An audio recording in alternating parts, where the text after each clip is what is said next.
tenista nacional aparentemente dio positivo en una prueba de dopaje, según lo informó el medio de comunicación CR Hoy.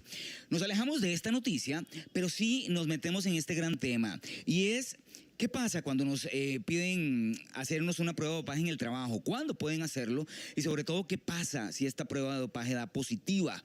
Bueno, abordamos el tema en compañía de la abogada laborista María Marta Salazar, vía Zoom, a quien doy los buenos días. ¿Cómo estás, María Marta? Hola, muy buenos días, José, y buenos días a todas las personas que nos están acompañando el día de hoy. Qué gusto saludarte y tenerte de vuelta ya este año acá en la revista. Feliz año también. Y bueno, este es un Igualmente. tema bastante importante, y yo quisiera empezar preguntándote hasta dónde es legal que me puedan pedir una prueba de dopaje en el trabajo. Ok, vamos a ver, la legalidad o ilegalidad de estas pruebas médicas en la fase, por ejemplo, de entrevistas de trabajo y demás, es importante que se someta a dos condiciones. Que el candidato acepte someterse a las pruebas por escrito, y esto lo puede hacer en cualquier pregunta acerca de las mismas antes de que se hagan estas pruebas antidopaje, incluyendo el por qué la empresa pide esta información. También otro punto importante es que la empresa pueda demostrarle a esta persona candidata de un puesto de trabajo que toda la información médica que se solicita está estrictamente ligada al puesto, a las funciones que va a desempeñar. Entonces, por eso se le está solicitando esta prueba antidopaje. Pero eso sí, es importante tomar en cuenta que es ilegal pues hacer reconocimientos médicos de manera arbitraria o con fines discriminatorios. Qué complicado, ¿verdad? Porque cuando hablamos de una entrevista de trabajo, o sea, donde usted todavía no tiene el puesto ya aceptado, o sea, usted no ha sido aceptado en el puesto, y prácticamente te están pidiendo información sensible, ¿verdad? Donde lo que le pone a pensar a la persona podría ser: bueno, ¿será que esto podría interferir en un proceso de contratación entonces o de discriminación?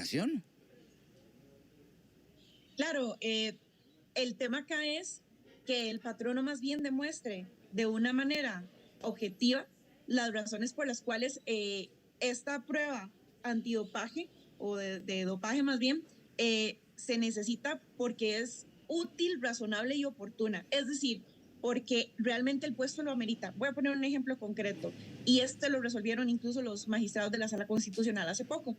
Un trabajador está encargado de hacer piezas dentales, y si se equivocaba por 1 milímetro en la elaboración de esta pieza dental, la persona que iba a utilizar esta pieza dental podría experimentar más bien un daño en su salud, y que realmente pues le ocasionara un perjuicio a su boca. Entonces, por eso es que no se podía permitir que una persona estuviera bajo efectos del alcohol u otra sustancia análoga, como drogas, por ejemplo. Entonces, por ende, la empresa justificaba el por qué necesitaba respaldar que sus trabajadores no estuvieran bajo efectos de algún tipo de droga. Entonces, por eso hacía las pruebas antidopaje. Pero yo no las puedo hacer al azar, no, con fines discriminatorios. Tengo que escoger al azar a esas personas. Ahora, en una etapa de reclutamiento sí le puedo exigir a todos que se hagan las pruebas. Una persona puede decir: yo no me quiero someter a esas pruebas, puede seguir en el proceso de reclutamiento, pero el problema es que puede ser que el patrono no le contrate porque necesita asegurarse que esa persona va a estar libre de drogas. Ahora, ¿qué pasa cuando hablamos, María Marta, de exámenes de sangre, verdad? Ya no tanto a nivel de dopaje para ver drogas en mi organismo, sino para ver mi estado de salud, ¿verdad? Y lo pienso también específicamente en aquellas personas que de pronto tienen un diagnóstico que quieren mantener en privado. Por ejemplo, una persona con un estado serológico positivo, ¿verdad? Que no va a interferir en lo absoluto en el desempeño del trabajo, pero que podría ser que se lo pidan. Claro, por supuesto. Qué importante es saber, por ejemplo, que hace poco se hizo una reforma al Código de Trabajo, y el artículo 70 establece que está totalmente prohibido solicitar pruebas VIH para efectos de contratación laboral. Ahora, solamente en casos de protección de la salud de la persona trabajadora se pueden solicitar este tipo de exámenes o incluso pruebas médicas. Ejemplo concreto que ha pasado también: yo le solicito a una trabajadora, por ejemplo, que me indique si está embarazada o no, o si a un trabajador, si tiene ciertas contraindicaciones médicas, porque lo voy a poner en contacto con agroquímicos. Entonces, más bien va a ser muy perjudicial para una mujer en estado de embarazo y para su bebé estar en contacto con estas sustancias. Entonces, yo como trabajador tengo que estar consciente de que me están solicitando estas pruebas porque el patrono así me ha informado de manera oportuna y porque me ha explicado las razones por las cuales me está solicitando este tipo de información. Pero si son con fines discriminatorios, el patrono no puede hacer este tipo de solicitud de información. El problema es que Y el trabajador puede negarse. regularmente nunca te van a decir que es por un tema discriminatorio, ¿verdad? Ese es lo último que va a hacer el patrono. Y eso me hace preguntarme también, Claro. entonces, cuáles son mis derechos en cuanto a temas de privacidad, de confidencialidad, cuando se habla de un estado de salud que yo me quiero reservar, y más cuando hablo de un posible trabajo potencial, ¿verdad? Vamos a ver, insisto, si, José, en el caso de que realmente el patrono necesite realizar estas pruebas por una situación objetiva, más bien porque el patrono necesita resguardar la seguridad y la salud de los trabajadores, entonces lo puede hacer, pero tiene que explicar por qué y realmente tiene que justificar esas razones por las cuales pide estas pruebas médicas. Ok, ahora, si el trabajador acepta realizarse las pruebas o los exámenes doping, el patrono sí debe respetar el que tiene que proteger la intimidad y la dignidad del trabajador para que terceras personas no tengan acceso a ámbitos privados del trabajador, como por ejemplo, que así lo ha determinado la sala. La ropa interior o las partes íntimas del cuerpo, ¿verdad? O sea, no es como le voy a ir a pedir a la persona que se haga un examen y yo tengo que ver, ¿verdad?, las partes íntimas de esa persona. También que debe escogerse el personal al azar para ser examinado. Yo no puedo, por ejemplo, decir, voy a escoger a la persona que tiene tatuajes, que tiene Fulanito, piercing, claro. o que tiene el pelo. Ajá, exactamente, para hacerle un examen para ver si tiene, si tiene temas de drogas en su cuerpo. O yo no puedo escoger para examinar a un trabajador Claro. o sea, haciendo una escogencia discriminatoria porque por la forma de vestirse o de caminar, etcétera, o de hablar. De hecho, Y el resultado de esas pruebas es confidencial y no puede ser negado al trabajador. de Dime. hecho, traigo a colación a propósito de este tema discriminatorio que ya se encuentra en definición una ley que de alguna u otra manera protege a las personas contra el acoso por uso de tatuajes y todo este tema que también me parece un tema bastante importante que podamos ver en otro momento. Ahora, uno de los temores que le da muchas veces a las personas es cómo se garantizan realmente de que el resultado de esta prueba de dopaje no va a ser alterado de ninguna forma y que de ahí uno nunca sabe que quieran hacerle un daño y lo estén alterando.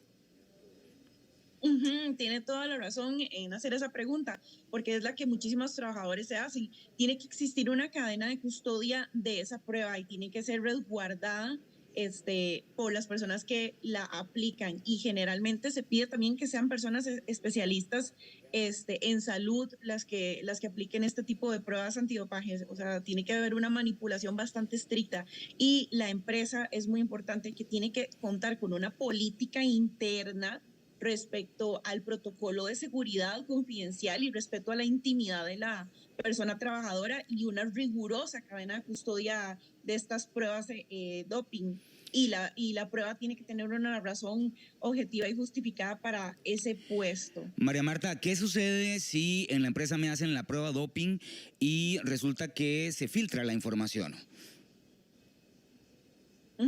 Sí, un trabajador puede demandar a la empresa porque este tema es bastante delicado y tuvo que haber garantizado la confidencialidad de la información de la empresa, entonces estaría incumpliendo con una falta a sus deberes como patrono. Incluso si diera positiva la prueba, y es una pregunta que me surge en este momento, ¿de qué manera yo podría defenderme para demostrar que tal vez no fue por un tema de drogas? Por ejemplo, en el caso del futbolista, se dio positivo en Clostebol, que es un medicamento que se utiliza para alergias, para el tratamiento de heridas, ¿verdad? Y tal vez no estamos hablando de una droga. ¿Cómo puedo de alguna u otra manera yo también demandar a la empresa o demostrar que me están levantando un falso y que no es por un tema de drogas, como lo están indicando? Claro, con las pruebas pertinentes necesarias. Por ejemplo, si tenemos o podemos acudir a un médico o especialista para que indique, bueno, sí, pudo haber salido alterado, pero es por una sustancia o una medicina. Entonces, esa prueba yo la voy a necesitar o un peritaje para interponer una demanda. Entonces, todo eso es importante. O el médico quien me recetó el medicamento, qué importante es que emita un dictamen o una epicrisis de por qué recetó este medicamento y, ¿verdad?, las consecuencias que puede suceder en una prueba de dopaje que podrían salir alteradas. Todo esto yo lo puedo utilizar como una prueba ante una eventual demanda. Que claro, puede funcionar a nivel laboral, pero la imagen de alguna u otra manera quedó dañada, ¿verdad? Ahora, ¿qué pasa si yo como colaborador me niego definitivamente a hacerme esta prueba de dopaje? Como usted me indicaba anteriormente, de pronto en un proceso de reclutamiento, de ahí simplemente me niego, lo que puede pasar es que de ahí no me contraten, ¿verdad? Aunque no me lo digan. Pero cuando yo ya soy colaborador, parte de la planilla de la empresa, ¿qué pasa si yo me niego a hacerme una prueba? El tema acá y la clave es que si usted se niega, debió haber existido una política interna o en su contrato laboral le debieron haber dicho oportunamente que usted debía someterse a pruebas de dopaje. Entonces, al usted ya saber y conocer esta política interna o en el momento de su contratación que estuviera establecido dentro de su contrato de trabajo, no podía negarse. O sea, Si si no usted se puede existía esa negar, pero el política, tema es que después lo pueden amonestar. ahora, si esa política no existía, si yo nunca firmé un contrato que indicara una cláusula de este tipo, ¿yo podría negarme sin tener que recibir alguna consecuencia al respecto? Ahí sí, porque entonces el trabajador no estaba debidamente informado de que era una condición importante para desempeñar su trabajo, entonces perfectamente sí le puede exigir a la empresa de no me comunicaron oportunamente que esa era una de las condiciones importantes para la cual yo fui contratado para este puesto, entonces sí se podría negar y la empresa también no cumplió con uno de los requisitos importantes que era haber informado desde antes al trabajador porque era tan importante contar con una prueba de dopaje. Bueno, definitivamente son temas que tenemos que tener siempre a la mano y saber que así como existen leyes laborales en todo sentido, tenemos que conocerlas para saber de alguna u otra manera cómo poder hacer uso de ellas en todo momento. María Marta, muchísimas gracias por este importante tema. Con mucho gusto y muy buen día hoy. Igualmente para vos y nosotros continuamos con más de la revista. Ya está mi querido Sergio González.